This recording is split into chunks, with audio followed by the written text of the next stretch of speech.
Et nous prolongeons notre réflexion depuis Phnom Penh avec Raoul-Marc Génard. Bonjour monsieur, vous êtes fin connaisseur du Cambodge. Vous avez publié La politique étrangère du royaume de 1945 à 2020. Je vous remercie beaucoup de nous apporter votre éclairage aujourd'hui, alors qu'effectivement il y a à nouveau des événements qui ne sont pas très encourageants à la frontière entre la Thaïlande et le Cambodge donc depuis plusieurs jours. On va parler bien évidemment de ce conflit hérité de la colonisation, mais avant cela, pourquoi sommes-nous montés d'un cran en quelques jours? Je pense que l'information que vous venez de communiquer, c'est-à-dire la démission du Premier ministre et la convocation d'élections, fait le lien entre ce que depuis de nombreuses années on observe, c'est que quand il y a des tensions, des difficultés dans la politique intérieure thaïlandaise, ça rejaillit immédiatement sur la question de la frontière entre les deux pays. C'est une frontière qui a sa réalité juridique, laquelle est contestée par la Thaïlande, mais comme souvent dans beaucoup de pays du monde, quand on a des grands problèmes de politique intérieure, on trouve toujours un sujet extérieur pour rassembler, pour aiguiser les nationalismes. Et c'est de cela dont il s'agit, avec aujourd'hui, avec cette démission du Premier ministre thaïlandais, une mise en lumière du lien entre le conflit et la politique, le conflit avec le Cambodge et la politique intérieure thaïlandaise. Parce que quand même, il vient d'annoncer juste avant sa démission, pas de cessez-le-feu, pas d'accord de paix avec le Cambodge.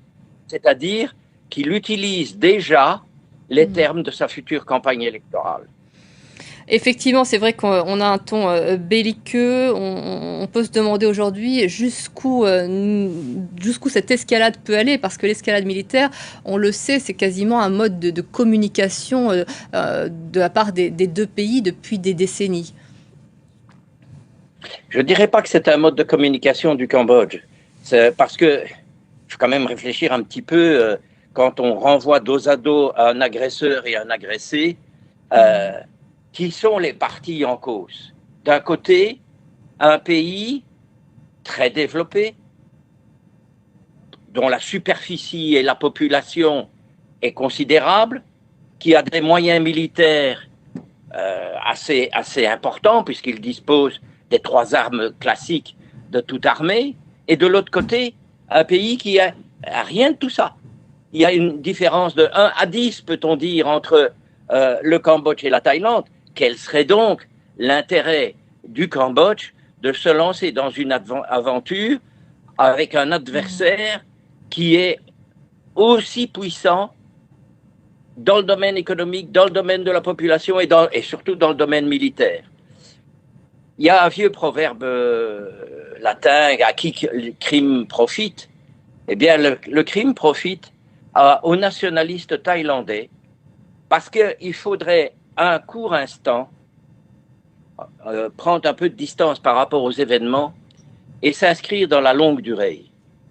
La longue durée, c'est une histoire qui commence au XIIe siècle où les Siamois, puisque c'est comme ça qu'on les appelait à l'époque, ont entrepris la conquête du royaume khmer. Toutes les capitales successives du Cambodge, de ce royaume khmer, ont été occupées par les Siamois. Ce qui a arrêté cette avancée, c'est la colonisation française. Au début du XXe siècle. C'est la protection française qui a mis fin à une aventure dont, dans mes recherches pour ma thèse de doctorat, j'ai trouvé l'illustration la plus éclatante, c'est-à-dire une carte imprimée en Chine, mais où il n'y a plus de Cambodge et où la frontière, c'est le Mekong, la frontière entre la Thaïlande, enfin le Siam de l'époque, et l'Annam, le Vietnam d'aujourd'hui. Mais Raoul-Marc Génard, on entend dire effectivement qu'à l'origine de ces conflits successifs depuis des décennies, il y a effectivement ce tracé de frontières contemporain, si je puis dire, en tous les cas initié par la France. Est-ce que c'est réellement le cas?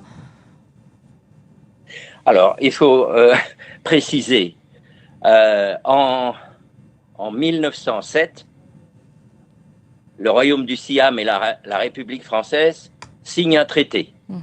Un traité dont la volonté est de mettre fin aux incertitudes quant à la frontière commune entre le Cambodge, protégé par la France, et la Thaïlande. Une commission mixte se met au travail, c'est-à-dire des militaires des deux côtés, et aboutit à un tracé. Ce n'est pas le résultat d'une volonté française, c'est le résultat d'un accord commun de la France, parlant du Cambodge, et de la Thaïlande. Et pendant 50 ans, et la Cour internationale de justice l'a fortement souligné, pendant 50 ans, la Thaïlande n'a pas contesté du tout cette frontière.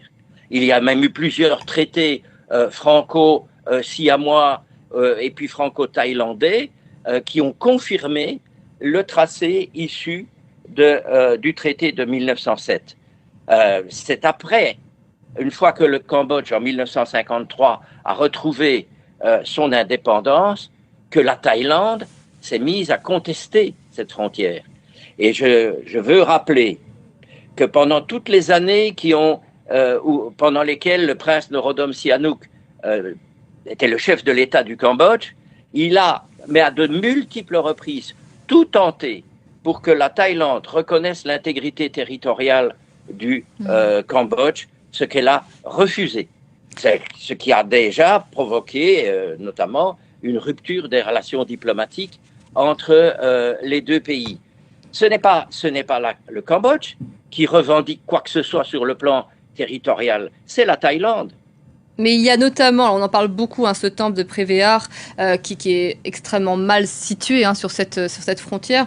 Il se retrouve au cœur des attentes et de ce conflit. Vous nous évoquiez ce rapport de force déséquilibré. C'est vrai qu'on touche au patrimoine, on touche à la culture, on s'attaque à la culture.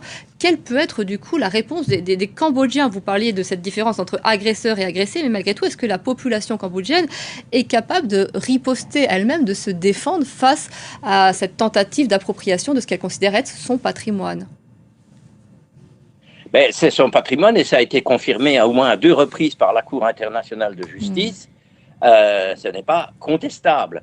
Maintenant le Cambodge ne possède pas de force aérienne. Ce matin, encore, 2 villages, Chuk Chey et Prey Chan, ont été bombardés par des F-16 thaïlandais. Vous parlez du patrimoine monumental. Il y a bien entendu le temple de Préavière qui est inscrit au patrimoine mondial de l'UNESCO, mais il y a d'autres temples, dont celui de Tom Krasei qui a été anéanti par l'aviation thaïlandaise. C'est une agression manifeste des Thaïlandais qui non seulement violent le droit international, c'est-à-dire on ne peut pas agresser un pays voisin, mais en plus violent une convention sur la protection du patrimoine monumental. C'est vrai que les Cambodgiens, et les images que vous montrez pour le moment de populations qui fuient les combats en sont l'illustration, que les Cambodgiens n'ont pas la force militaire que peut déployer aujourd'hui la Thaïlande, qui en plus, sans scrupule, utilise des gaz toxiques et des bombes à sous-munitions, armes qui sont interdites par le droit international. Il y a 1 demi-million de déplacés selon les derniers chiffres. Ça concerne aussi bien les Thaïlandais que les Cambodgiens. C'est vrai que cette guerre, elle affecte aussi bien évidemment les Thaïlandais qui soutiennent cette position volontaire de leur gouvernement. Il y a un courant nationaliste très fort en Thaïlande, ce n'est pas nouveau, il s'est manifesté à plusieurs reprises, mais moi, j'ai envie de dire que la souffrance des civils, elle est la même au Cambodge et en Thaïlande. Les civils des 2 côtés sont victimes de la soldatesque thaïlandaises sont victimes de la volonté, parce que le véritable acteur derrière tout ça, ce ne sont pas les politiciens qui ne sont que des marionnettes, c'est l'armée thaïlandaise. L'armée thaïlandaise qui, depuis toujours, exprime une envie de conquête. Puis-je dire qu'un de ses généraux, il n'y a pas tellement longtemps, je crois que c'était au mois d'août, quand on lui demandait « mais jusqu'où considérez-vous que se trouve le territoire thaïlandais ?» il a dit « jusqu'à Phnom Penh, la capitale du Cambodge ». Il y a là une récurrence d'une volonté qui remonte peut-être à des siècles de conquérir un pays qui, aux yeux de certaines élites et certainement de l'état-major thaïlandais, n'a pas le droit d'exister, devrait disparaître. Et il faut quand même le dire, et c'est pas moi qui l'ai dit, mais c'est un professeur d'une université thaïlandaise qui déplore tout cela. Il y a une façon de dresser les élèves et les enfants cambodgiens, thaïlandais, pardon, dans les écoles en enseignant un discours, un narratif très méprisant à l'égard du peuple cambodgien. Oui, dresser les uns contre les autres. Dans ce rapport de force disproportionné, les États-Unis soutiennent la Thaïlande. Que cherche à obtenir Donald Trump, selon vous, en intervenant dans ce dossier? Vous savez que Donald Trump, il a envie de recevoir un jour le prix Nobel de la paix, et donc, sans bien connaître le dossier, parce qu'il avait confondu le Cambodge et l'Arménie, et il avait dit qu'il avait fait la paix entre l'Arménie et le Cambodge, mais il veut être un faiseur de paix. Et il a utilisé son arme favorite dans les relations internationales, c'est-à-dire les tarifs douaniers.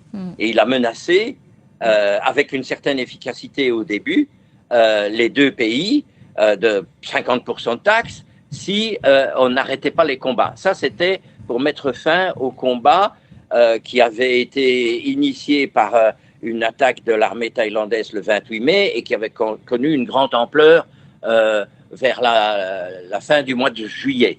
C'est vrai qu'il y a eu un cessez-le-feu.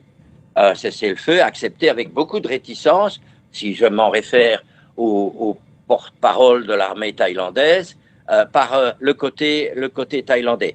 Mais ce cessez-le-feu n'a pas été respecté. Il y avait une clause notamment concernant 18 soldats cambodgiens, peut-être un peu naïfs, qui, le lendemain du cessez-le-feu, s'étaient avancés vers les troupes thaïlandaises pour célébrer ce cessez-le-feu, leur serrer la main, et qui ont été faits prisonniers. Au terme des accords intervenus sous l'égide du président Trump, ils devaient être restitués au Cambodge. Ils ne l'ont toujours pas été au moment où nous parlons. On comprend que la méthode Trump n'est pas adaptée à cette manière asiatique de fonctionner. Je pense que quand on veut avoir un vrai résultat, il faut, sur celui qui est à l'origine du conflit, peser beaucoup plus que ce que fait aujourd'hui M. Trump. Mais là, on entre dans un autre domaine qui est celui des relations que peut avoir un pays avec un autre. Vous savez, c'est pas moi qui l'ai dit, c'est une phrase qui est sagement répétée. Dans les relations internationales entre pays, il n'y a pas d'amis, il n'y a que des intérêts. Et l'économie thaïlandaise est 100 fois plus intéressante que l'économie cambodgienne.